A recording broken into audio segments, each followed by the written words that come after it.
কি ঘটেছিল সেদিন? প্রেসিডেন্ট ইব্রাহিম রাইসির হেলিকপ্টার কিভাবে বিধ্বস্ত হলো?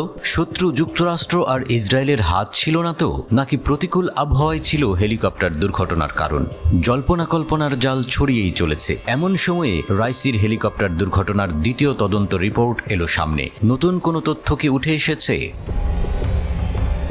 19 মে হেলিকপ্টার দুর্ঘটনায় মারা যান রাইসি। তার মৃত্যুর পর নানা রকম প্রশ্ন ওঠে। ইরানের সশস্ত্র বাহিনীর জেনারেল স্টাফ দ্বিতীয় তদন্ত রিপোর্ট প্রকাশ করেছে। এই প্রতিবেদনেও বলা হয়েছে, কোনো প্রমাণ নেই যে হেলিকপ্টারটি উড্ডয়নের সময় নাশকতার শিকার হয়েছিল। ইরান দাবি করেছে কোনো রকম সাইবার হামলাও হয়নি।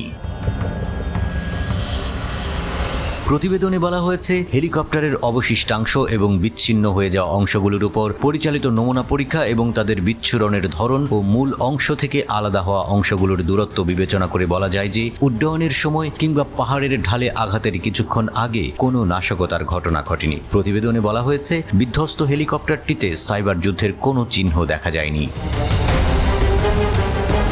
তদন্ত রিপোর্টে দাবি করা হয়েছে, বিধ্বস্ত হেলিকপ্টারটি রক্ষণাবেক্ষণ ও মেরামত সংক্রান্ত নথিপত্রের পরীক্ষায় এমন কোনো সমস্যা দেখা দেয়নি যার সাথে দুর্ঘটনার সম্পর্ক থাকতে পারে। আবার কোনো যোগাযোগ ব্যবস্থার ত্রুটি বা ফ্রিকোয়েন্সি হস্তক্ষেপের বিষয়টিও বাতিল করে দেওয়া হয়েছে। তবে এখনও ঘটনার মূল কারণ খুঁজে বের করতে পারেনি ইরানের সেনাবাহিনী। তারা জানিয়েছে, ঘটনার মূল কারণ আবিষ্কার না হওয়া পর্যন্ত পরীক্ষা নিরীক্ষা ও তথ্য বিশ্লেষণ অব্যাহত থাকবে। সশস্ত্র বাহিনীর জেনারেল স্টাফ 24 মে ঘটনার বিষয়ে তার প্রাথমিক প্রতিবেদন জারি করেন। প্রথম রিপোর্টে জানানো হয়, ধ্বংসাবশেষে কোনো বুলেটের গর্ত বা অনুরূপ চিহ্ন নেই।